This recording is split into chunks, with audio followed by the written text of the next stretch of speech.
Cactus here, out and about on a 7 June Saturday, just outside Eganville on the 4th Chute Road. We were just on the Gristmill Road, and I actually discovered some ruins there of the 4th Chute, actually, that I never knew existed. It was too steep to get down the hill and full of poison ivy. So I came around on this road right here to try and get to it, and it's private property. So I'll show you that someday when the first frost comes and the leaves fall and I can see where I'm going, and it'll subdue the poison ivy a little more too, because I'm kind of sick of getting poison ivy. Anyway, today's video is on the new Ruckus that I've got on the road. Not new, it's 2013.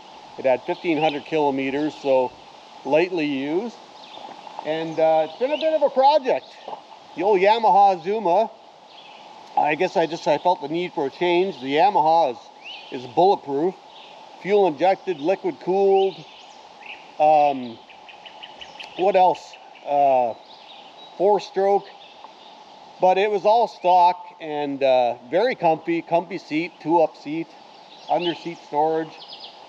I felt the need for a change, and I went and got this, and at times I felt like I regretted getting this. They're a little more utilitarian, a little more simpler controls and mechanisms, drum brakes that don't stop like the disc brakes of the Yamaha Zuma. But they're just, they're a little more rugged, a little bit better for off-road. They're not into all the fancy flarings and stuff, so first of all, before we get into it, I'm going to show you what I did to make this thing go faster. There's a little log garage here in the middle of nowhere on this 4th Chute Road, and there's an old truck. Let's go take a look before we get into this. Everybody hates ticks, and they're probably here, so I've got my boots sprayed, I've got pants on, I've got the cactus hat on, doused in bug spray. Now, I've been here before, so this is no surprise, but it's an interesting old garage. Some old jigger must have did some work out of here or fixed his trucks. What's this here? An old paint can. Yeah, it's getting quite rough. It's falling down.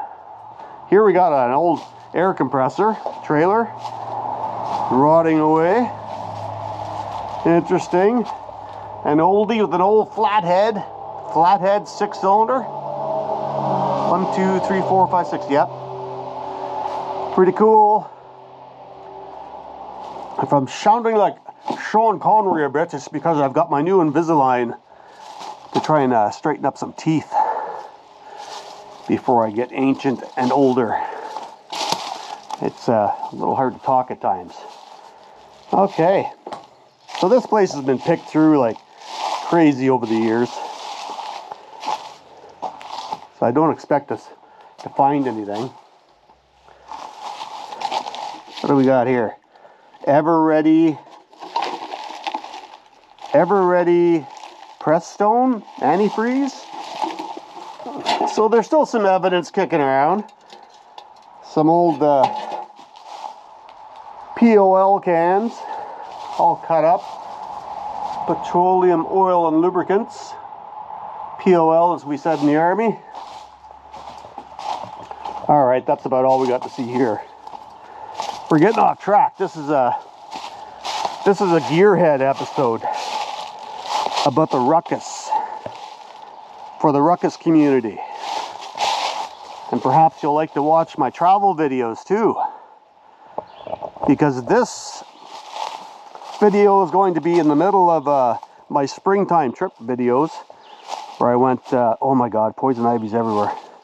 I went North Ontario at the beginning of May, around the top of the Great Lakes, and I entered the States into Minnesota, and I went down as far as Arkansas, and then swung around east to Appalachia, and then back home going north.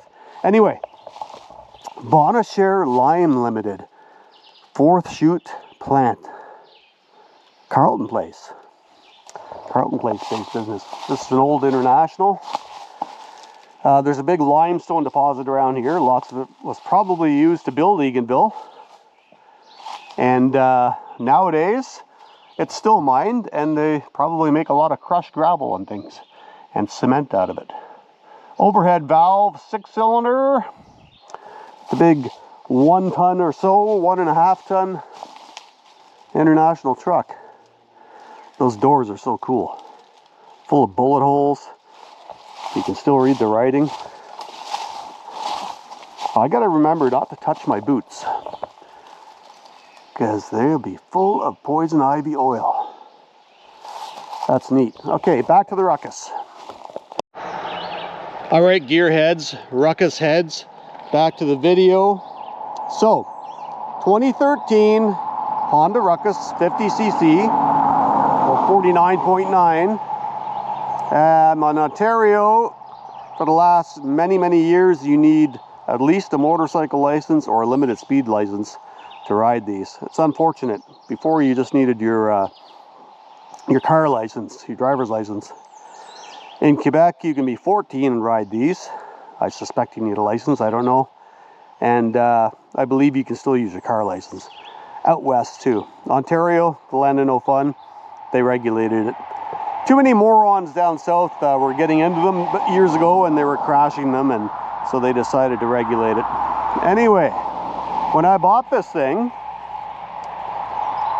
it had this little foam air filter, much smaller than this, directly on the carburetor in there.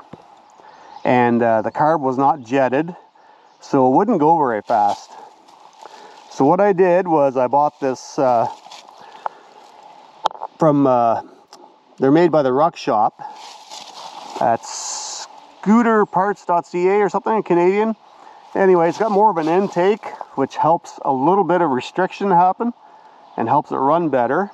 And then you got this foam filter that'll have to be cleaned quite more often. So I put that on, and I bought a little Amazon rain jacket to put on it when it's really raining hard, which will help it not ingest water. And it came with a number 85 jet.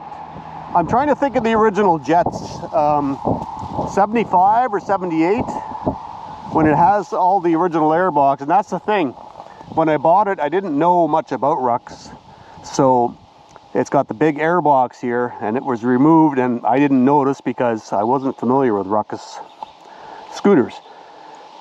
So I was a little perturbed by that.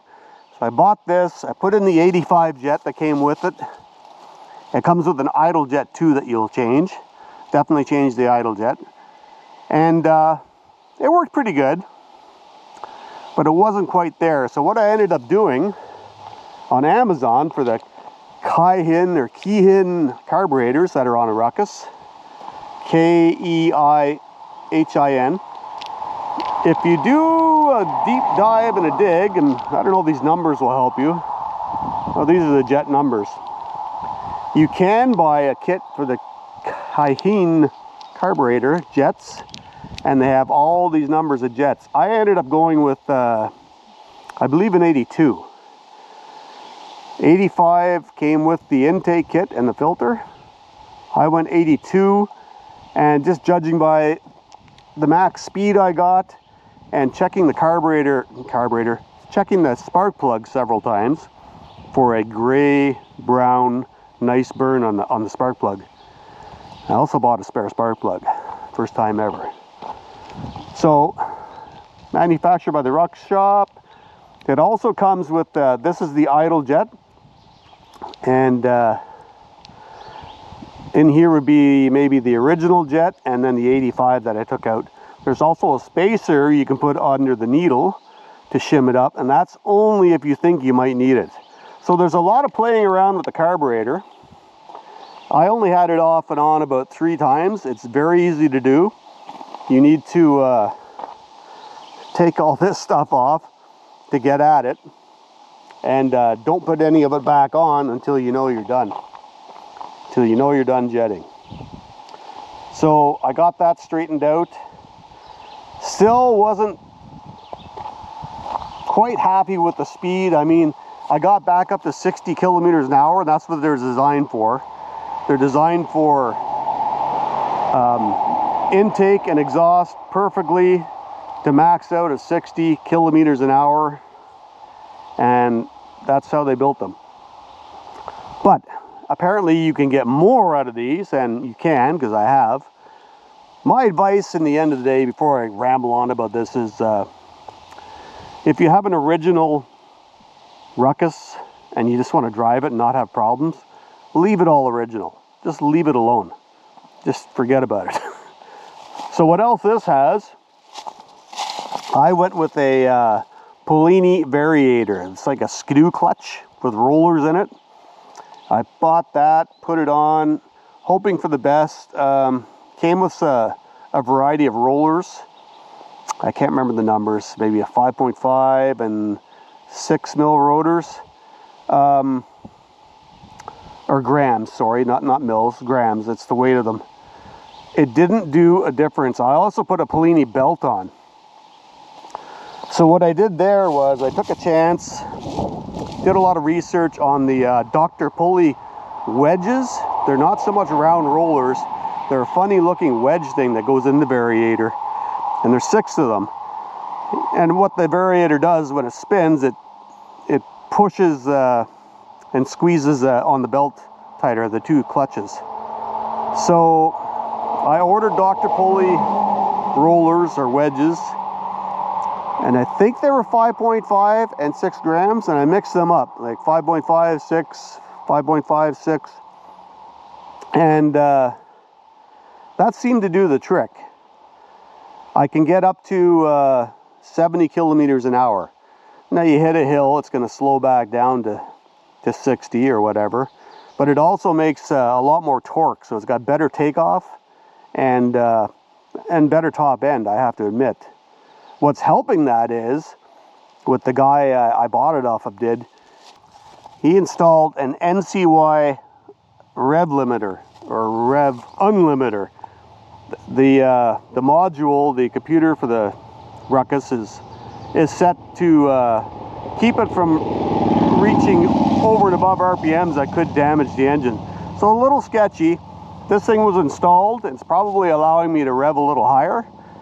So with the combination of the CDI box that's in it to bypass the rev limiter, this intake with the jetted carburetor, the Polini variator with the Dr. Pulley wedges, has given me probably as much speed as I'm going to get. And you'll notice too that a lot of people will buy a pipe, because that's the theory. You got more air going in, you need more fuel, and you need more out. But I'll tell you right now, I don't think I need a pipe, and I can't see it making a difference. And I don't want to go any more than 70 kilometers an hour, because I don't want to blow it up. I mean, at 70 is like, that's good enough. You know, this thing isn't made to fly down the road at highway speeds. And you're not even allowed on a 400 series highway, so good enough. I'm not putting a pipe on. I've spent enough. It also didn't have the fender, because the guy wanted the cool open wheel with a little filter there, and it ran like crap. So yeah, that's what I've done to it. I also installed, that's the performance part anyway. I also installed this rack off Amazon, because it's a gorgeous rack. It's very robust, clamped on nice, and you can put your saddlebags on right here conveniently. And I got a bigger storage box than what the Zuma had. Fantastic. So lots of storage, even a little mini rack here if you want to carry a spare fuel can or your tent or whatever. Very handy. I'd even like to Mickey Mouse more of a rack here, more of a holding rack, clamp it on or whatever, try and do a good job. And I also, unlike the Zuma, never had a windshield. I put a windshield on this, and it's fantastic. Keeps a lot of big bugs from flying overhead.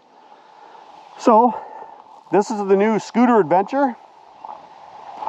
I'll probably post this video in between my spring travel videos. Might be a little confusing to people, but I'll say it was not very comfortable. It was slow. I was sort of regretting buying it, but I think I've got it to where I like it, and I really do like it. And the other big thing I should note is, if I can open the seat here, I need to put a zap strap on this. I bought these off Amazon too, these plastic covers, just to be a little more secure and keep the thieves out. And you can buy these drop-in bags that go under here, because otherwise it's just bars and it's open. And if you don't have some protection, I know they can knife it and get in there, but if you don't have some protection, the thieves will get in there. So this is looking good. Also, you can't lock the seat down, so I made this cable with crimps, and it can be fed right through there to the helmet lock right here, and I can lock that loop in there. I'm not going to show you, but you get the gist of it. So I'll be able to lock the seat and I can't open it. And finally, you're looking at it, the seats on the Ruckus suck. They're horrible. They're extremely uncomfortable, and they're not long enough. I kind of wish they would come up here a little bit. Anyway, I found online Cheeky Seats. They make motorcycle seat covers for anything, and it's spectacular. It fits like a glove. It's extremely comfortable. It's a game changer. This is just a cheapo Amazon. Keep your butt from sweating. But Cheeky Seats covers, wonderful. Good company to deal with. They get back to you and make sure everything's good. They follow up after they send it to you. I think they're out of Pennsylvania. I could be wrong. I might forget, but it came to Canada, no problem. Really quick. A reasonable price, in my opinion. Fair price. And yeah, it didn't seem like any stupid politicians got their hands on it and slapped some sort of tariff on it, so it worked out fine. And that is the Ruckus project that I've been poking away at all winter, getting all the bugs out, getting it running tip-top, and I think we're there. Most difficult thing was just figuring out the jetting and the carburetor. Actually, it wasn't even that bad. And then the Polini variator, I was a little disappointed, but it worked really good with the Dr. Pulley wedges. It seems like every Ruckus is different, and they want what they want with jetting anyway. You just got to find the sweet spot, keep playing with it. And make sure you check that spark plug and make sure it's burning gray and brown, and give it a good run. All right, Cactus with Out and About. I'm going to continue on to another ruins of a chute by the Bonnechere Caves, as it's called. If you haven't been to the Bonnechere Caves, check it out. I'm going to wrap around the countryside and head near the Renfrew area and meet up with Gord's girlfriend and Fitz. They're at a jumping event, dock jumping event. And then I'm going to head home, get supper ready. Have a great day.